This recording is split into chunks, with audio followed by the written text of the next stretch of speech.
ve geniş e-ticaret sektörüne sahip pazarlardan birine, Hindistan'a gidiyor olacağız. Sıradaki panelimizde bu pazarda başarılı olmak için gereken stratejiler konuşulacak. Panelimizin moderasyonunu gerçekleştirmek üzere alkışlarınızla sahneye ETİT Başkan Yardımcısı Sayın Emre Ekmekçi'yi davet ediyorum öncelikle. Hoş geldiniz. Konuşmacılarımı da teker teker sahneye alacağım. Güzellik, sağlık ve moda ürünleri satan e-ticaret şirketi Wakankhar'ın kıdemli başkan yardımcısı Sayın Rishi Patnaik geliyor alkışlarınızla. Rishi Bey'i bekliyoruz, devam edelim. Welcome. Amazon Hindistan Küresel Ticaret Direktörü Sayın Bhupen Wakankar geliyor alkışlarınızla. Bir konuğumuz Zoom'la bağlanacak oturumumuza. Hindistan'ın en büyük perakendicisi Reliance Retail'ın tedarik yöneticisi Sayın Kalyan Kumar Zoom'la oturumumuzda yer alıyor olacak. Bir diğer değerli ismimiz ise Hindistan'ın en büyük bağımsız e-ticaret satıcısı olan RK grubunun ortaklarından Sayın Akshay Shah geliyor alkışlarınızla. Welcome.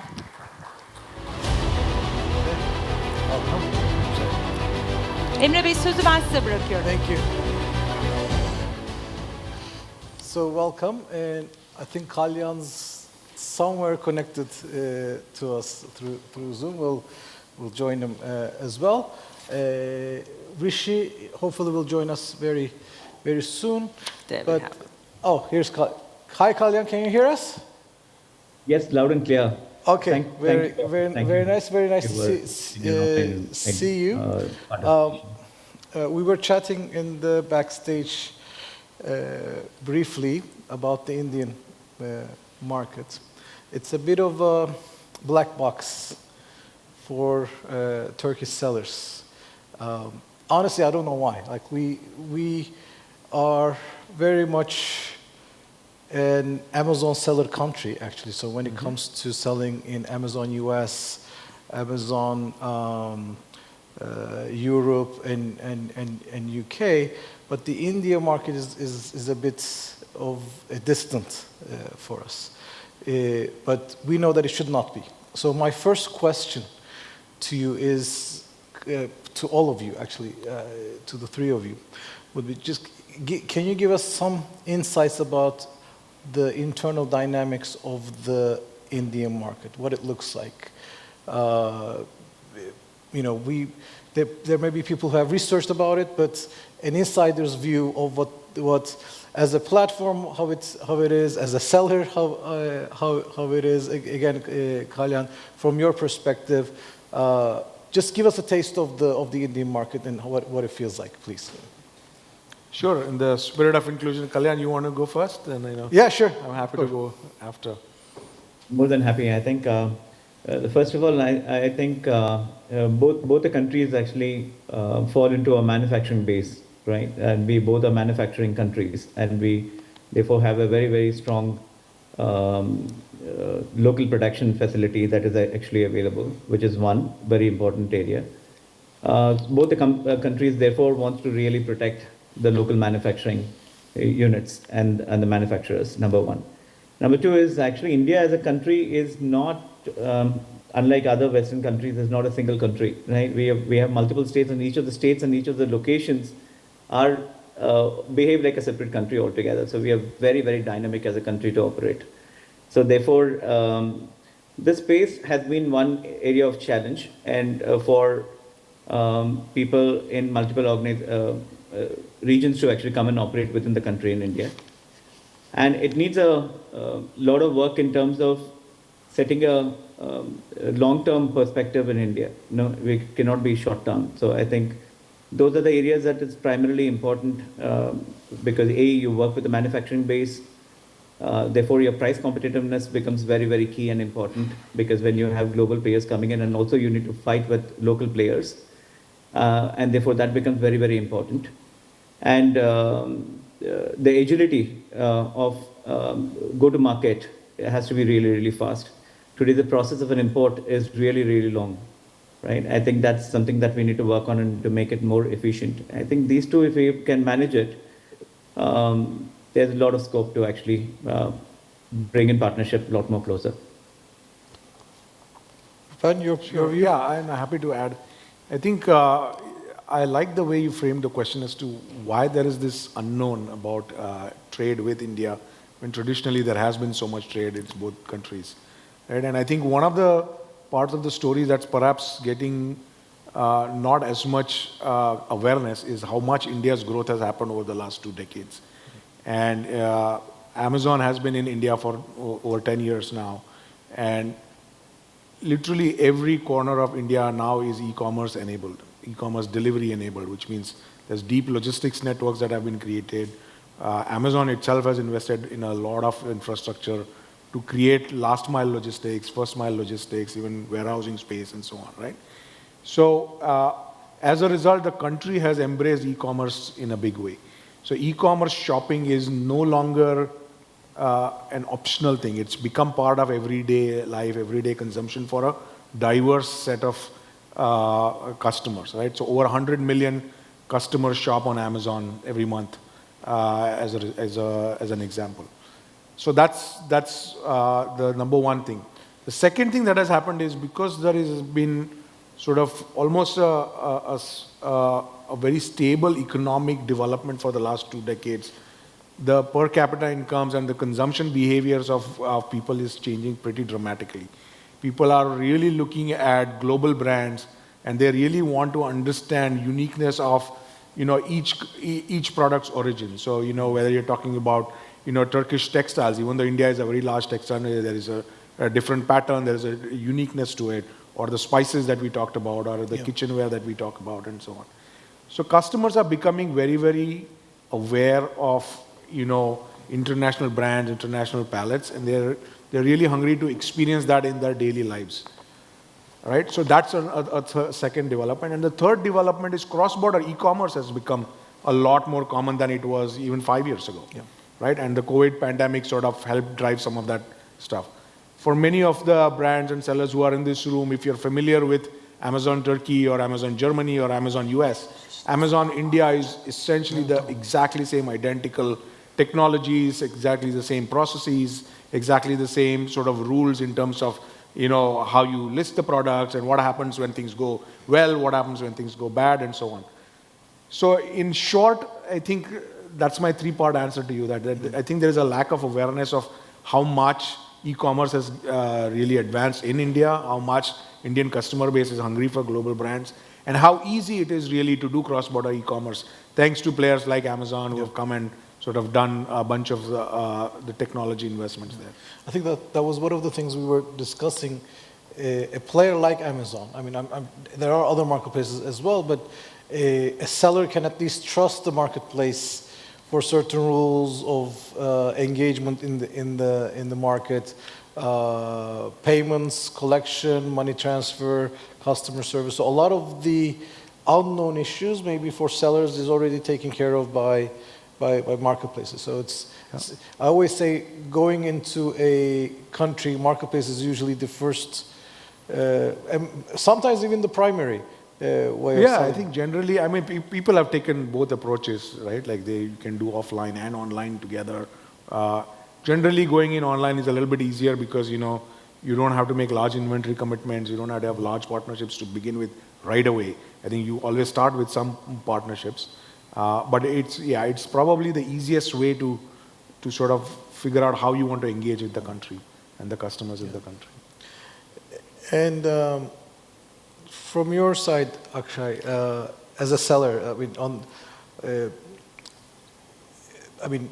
there's a big opportunity, obviously. 100%. But what are the challenges and opportunities, I guess you can see? I think our story is the biggest testament to the growth of e-commerce, at least personally for me. So we started doing e-commerce in 2013, and we just started, right? We started first with Amazon, and of course now we work with all the other marketplaces, including Ajio and Flipkart and so on. And we started from zero, and today we do more than $3 billion in annual revenue across all categories. And so I think personally for me, that's a very powerful story and a powerful anecdote.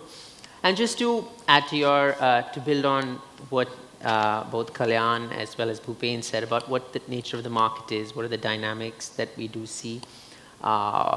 It's definitely a large market. E-commerce is around $75 to $80 billion and growing at least 20-25% a year. And so it's a sizable market, and it's a good one to tap into, particularly at this stage, because you're able to get your brand or your product into the minds of the consumer and make an impression and put a flag post at a very good time, I would say.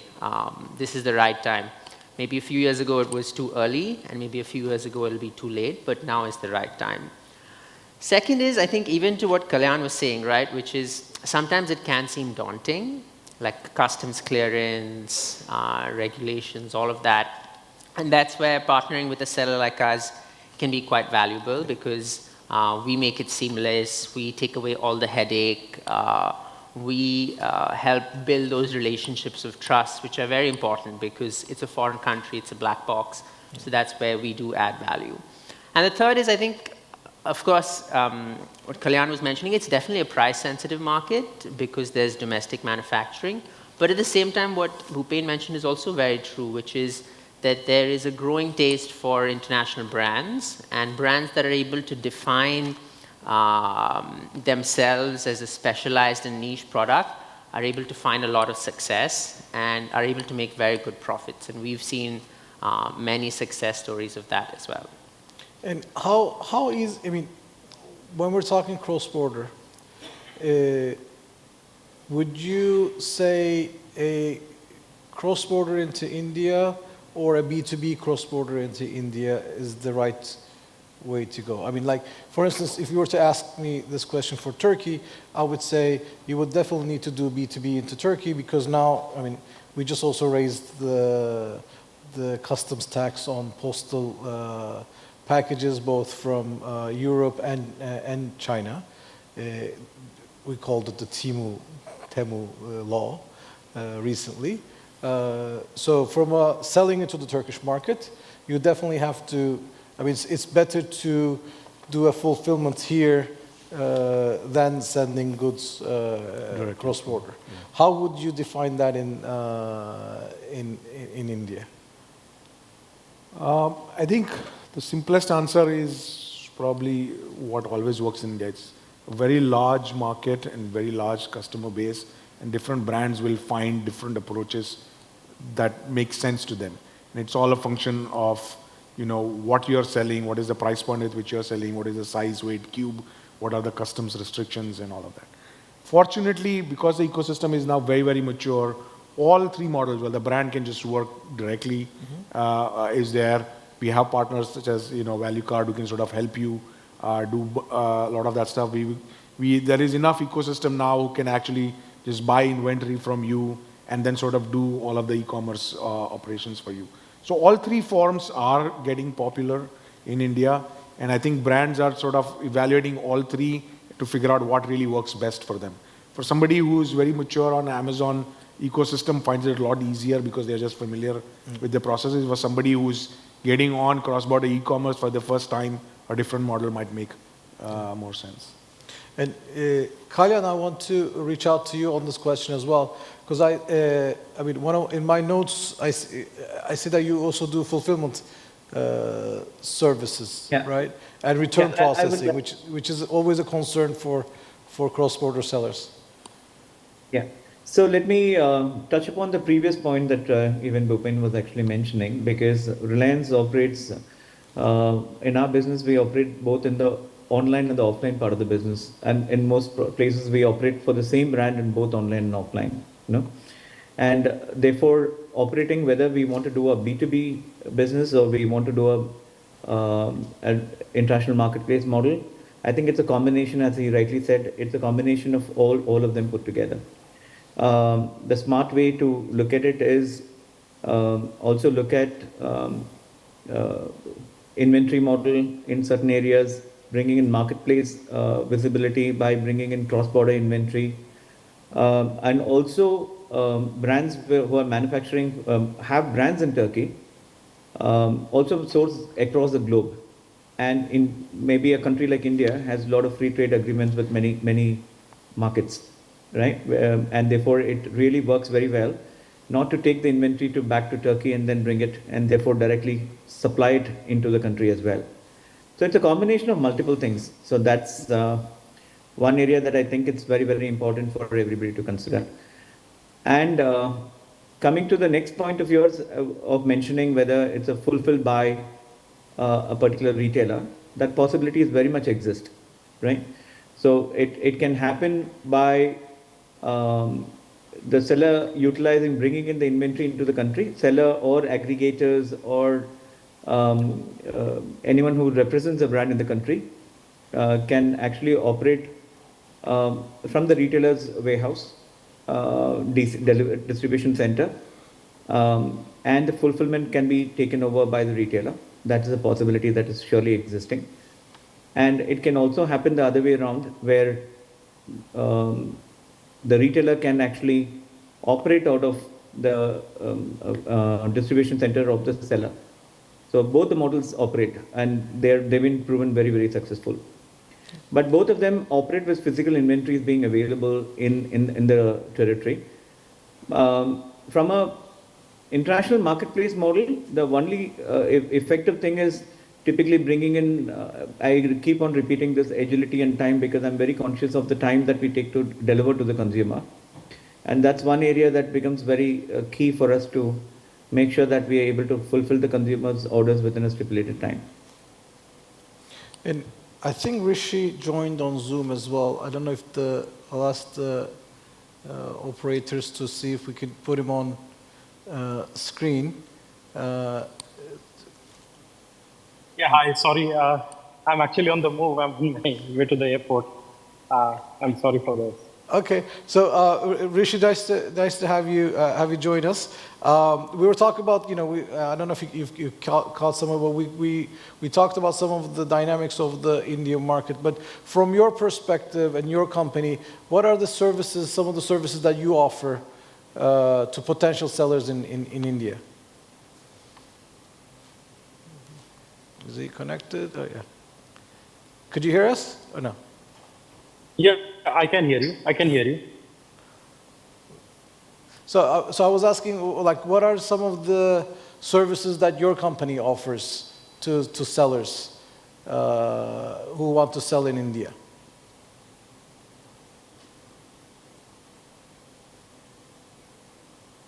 Yeah, hi. So I think we work on multiple modes. We work on wholesale mode. We work on the B2B2C mode, which is largely the international dropship mode. And we have quite a few examples where I think agnostic of purchase types, it is about servicing the Indian consumer, bringing a differentiated merchandise on offering, getting brands of global recurring to the country. And as the entire consumerism grows in India today, I think there is a huge scope of knitting the world a little more closely and bringing those avenues for the Indian consumer. So we work both on international dropship mode and on for wholesale mode. Okay, Akshay, I want to get back to you and some of your experiences. Maybe your advice to Turkish sellers, and also this is a overall question to all of you. If you work with any Turkish sellers right now, maybe your experiences with them and what challenges they have been through. No, makes sense. I think, and just building on your last question, right? What would be the suggestion? I think what both Kalyan as well as Bhupen were mentioning, it's different strokes for different folks. But what we've typically seen when you want to do a market entry, you want to do a dipstick, then a B2B2C mode is the way to go. And once you've really matured and you found your feet or you really have that volume, then going directly B2C makes much more sense because you disintermediate, your economics work out to be much better. You can make the commitments to invest in the fixed costs that are required to operate in a country like India. And at the initial stages, kind of keep it fixed cost light, work with people who have expertise and who have experience. So that would be my recommendation. I think that... And from a localization perspective, what should they be really focused on, you think? I mean, language is obviously one. Pricing. Language is obviously one. Actually, I would, of course, I've not worked with Turkish sellers, and I think that's a part of the trip presently to get a few brands which we're very keen on. And so if we had this conference next year, probably would have a few more thoughts on that. But my feedback would be, of course, localization in terms of understandability, readability, getting to the right standards, all of that. But at the same time, keep the differentiation. What makes the product Turkish, like keep it Turkish, I think, so that it's unique and it stands out. Differentiation. And I heard from Bhupen a lot of branding. Branding for differentiation. Yeah, I think you maintain your brand value proposition or your brand story, but you could customize the product. So suppose your housewares, right? The plate sizes and all of that, you probably have to figure out what works more on an Indian dining table, right? You sell a set of 4, 6, 8, 10, you know, what works well. So that sort of localization and understanding of the market signals is important, but you know, you keep the structure of the plate and the structure of the cups and all of that, you know, unique to what Turkish is, because that's what the consumer will appreciate also. So it's a combination of just adjusting your product to the local customer base in terms of how they use it in their everyday life while retaining your brand's sort of unique value proposition. And Kalyan, we have you back here on the screen again. So from the product localization perspective, building up on what Bhupen was saying, how are you handling that process of like labeling, product localization, even sizes and such? Okay, to give a real insight into the product line, I think one good similarity that we have between Turkey and India is both the countries are a little bit more modest, you know, so therefore like the product similarities are very, very good. Therefore, there's a lot of acceptance of the products in India. And in India, Turkish products are also viewed as products with great quality. So that's about some goodness that we actually see. But when there are two different questions that you have. You know, the other one you're asking is on how do we maintain pricing and labeling and listing for India. So basically, India has strict weights and measures and legal metrological requirements that we actually have. Capturing of those information is something which is very, very critical for us to actually have a very seamless process happening in the customs to pass through the merchandise into the country. I think that's one area which includes the product content, country of origin, taking the sizes in centimeters and multiple areas that need to be actually done, and MRP labeling is very, very important. And many times, like if all of this is done at the source, I think it becomes a lot more efficient for us to actually bring in that merchandise into the country. And all of this process can be guided from the retailer side to the brands, and we can make it very, very easy. So it's not a very complex process. It's a process that many of the sellers do globally, not only in Turkey, I think across Europe, across US, even articles come in pre-barcoded and pre-labeled into the country for us. I think, therefore, this is a process which is very easily possible, and we'll be able to educate them. And if you were to source sellers from Turkey, what would be the first 3 categories that comes to mind as experts who know the market in India? Like, what would you say?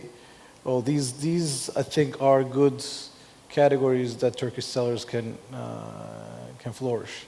See, I think women's wear to be very, very critical. Women Western, obviously you deal with Western merchandise. So women's wear followed by men. And obviously, fashion takes the largest pie, you know, when it actually comes in here. And rest of the areas, it becomes very, very competitive in terms of pricing. You know, I think that's a very, very big challenge area for you.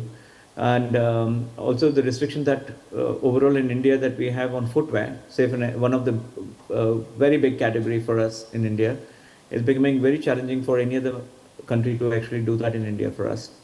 And therefore, clothing would be a biggest area. Within that, we would actually suggest, and for kids wear, you'll find it very difficult because of pricing. But though you have a lot of fashion element in kids wear, pricing is very, very competitive in the country. Women is, for you, it will be distinguished fashion and the quality that people can look up to. And, and also you're ahead of the fashion curve in India. So that way, I think there's an opportunity gap, acceptance, and that's an area that people look up to. So women's wear followed by the men apparel, two main categories that I would actually suggest. And Bhupen, your view?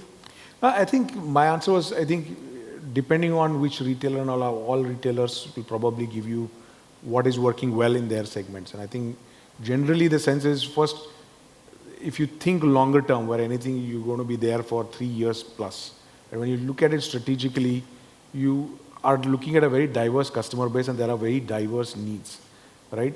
So anything that Turkey is really good at in exports traditionally, whether it is online or offline, is secondary. I think you have the manufacturing base, you have the pricing control, you have the product development control. If you tune that product, the localization aspect that we talked about, right? I think it's a multi-category play the way we see it in Amazon at least, because we are largely a multi-category marketplace. And so in that sense, of course, I want to say everybody should try this. Now, of course, there are certain things that a lot more people buy a lot more often, and often that is related to anything related to home or apparel, right? And so those sort of become very natural things, but there are other aspects that are more frequent use, the small portions, and so consumables like spices and food treats or eatables also become candidate. So in some sense, if you are a brand looking to expand your e-commerce exports operations, if you have a unique value proposition, I think you should definitely look at India as a way to sort of enter, especially if you're already comfortable with e-commerce operations side of things. And your recommendation on some categories, or what you see from what you know of Turkish products?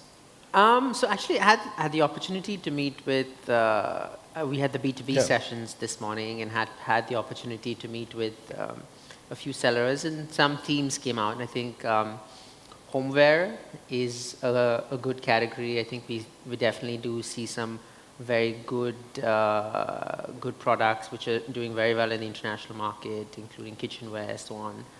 Women's fashion, which is extremely popular, that's definitely a very good category as well. And on fashion, is sizing an issue? Because with US, sizing is an issue for us, right? So European sizes and US sizes are different. So even from a labeling perspective, a large is a small in US, a large in Europe is a small in US, kind of a thing. But that's certainly a thing to take care of. But I think if you just look at the size charts and all of that Amazon publishes, it's a good guideline for you to have on what size X here means. Because with fashion, it's to reduce the potential of returns. Yeah, absolutely. No, certainly. I think sizing definitely has to be taken into account. And then even traditionally extremely unique Turkish products like rugs and things like that, which are very well known in India, could be a good play as well. Cosmetics? Because in the past... Go ahead, Kalyan. That's +1 on it. No, and cosmetic is a very, very big space, I think, because we have actually dealt with Turkish cosmetics, extremely good opportunity. The entry into country on cosmetics too is a little more difficult because we have a lot of testing standards and everything. Yeah. But once it's established, I think it's a great space to be in, and it's booming in the country. Because what we've been seeing in the Turkish market is the more European labeled cosmetic products are getting much more expensive. And there was a real good price point for local cosmetics with proper testing and branding to find find its place online and find a consumer, right? It's hard to get on the shelves of drugstores and retail outlets, but online, I mean, we have many upcoming cosmetic brands now that are very successful in the local market, and that's what I was asking. So it's normally you wouldn't think Turkey for cosmetics, but in the past couple of years we've actually built our own brands that, given testing and I think this is a regulatory aspect. You just have to have domestic testing and all of that. So anything else you want to add about the market, or specific about your companies that you want to tell to the audience here? Starting, I mean, we all know Amazon, no, I think, but how, maybe, I mean, how similar and different Amazon India is from other Amazon operations in the world? Like, what's special about it? I think the two aspects that I've seen in the conversations the last 2 days is, I think many sellers and many brands here are comfortable with the retail or the vendor model, where such a model doesn't exist with Amazon India, right? But the marketplace model definitely exists. And if you're familiar with all of these operations that you do over here, then it's a very easy transition to get into India and use the same systems and so on, right? Often, you can use the same listing, you can translate your reviews, also get migrated to Amazon.in and so on, right? So in that sense, it's really good. But I think my main message is not so much. I think you will figure out the technology and you'll figure out the e-commerce operations, whether you work with Amazon or other retailers. I think the story is that the India domestic marketplace is looking at brands from all parts of the world. Today we will have customers who go to Amazon.com or will go to Dubai and shop for brands that are not available in India, right? And so a lot of that is happening now, and therefore it's a great opportunity for brands to come and try and see what's the best way to enter the marketplace. From your perspective, what's the biggest strength of your company, you would say, that attracts sellers or the services that you make? I think we make it easy for you. I think that's the long story short of it. India has a lot of regulatory nuances, has a lot of localization that you need to do, and this is our full-time job. We help international sellers succeed in India, and of course we also help domestic brands succeed. So we have... Would you say it's like the trade partner model in China? Exactly. It's exactly like the trade partner. Okay. So I mean, you could compare as similar company to like a Bowser and what they would do. So we'll make it easy for you, and you don't need to worry about the things that we worry about. Okay. And Kalyan, how about you? What's your message or value proposition to the Turkish sellers, you would say? I can only add to, I agree to both. It's not an advertising session, but it's I just wanted to add one more point here. I think because I've been dealing with partnership in Turkey for many years now, and we dealt with more than 20 plus brands. And many areas we look at them, all of the partnerships as both very long-term partnership. And the only request that we have for many of the brand partners is to think not like in a trading attitude, and it's typically coming in more as a trading relationship than a brand partnership. I think that's where they need to step up to understand that India is big enough, and therefore everything is a long-term drawn line, right? Nothing becomes success very shortly. And therefore, it's a long-term investment. You might be a great brand within your own home ground, but when you come to a market which is much larger, it needs time and effort to go into market it and make it a brand which has actually been much known within the country. Therefore, for a brand, it's very important to look at it from an investment that the brand will look at it as a long term, and also look at partnering with the partners that they actually work. I think it's an area that this is more in terms of opening a mindset towards how we look at it as for India. So unlike a couple of marketplaces, we are not an open marketplace. We are still a curated marketplace, and therefore, for us, it becomes very important for the partner to look at it as a long term, because we don't have the bandwidth to do very large seller bases. So it has very different approaches for all three of us. Well, we're almost running out of time, but my last words, I guess, in this would be, is we've been talking to some Russian partners, and last year, I think the overall e-commerce trade between Turkey and Russia, so cross-border, not fulfillment, into Russia was around $100 million. So, and given this complicated, funds transfer is complicated. There's a lot of complication with regulations and sanctions and that. And if Turkey can do that much of business with Russia in this complicated situation, I think with India, the potential should be billions. Yeah, I mean, you talked about the size of the marketplace and how big it's growing. I think the customer base is definitely hungry for global brands, not just Turkey, even all kinds of European and American brands. And so I think definitely a good place for you to figure out if that's the right next step for your business to go. So I wanted to thank you for coming to Turkey. Thank you for joining and enlightening us on the Indian market. It's very exciting.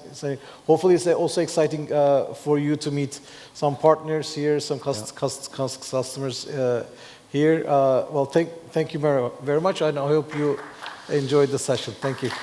Thank you. Thank you so much to our moderator and our guests. Thank you for the panel. Thank you.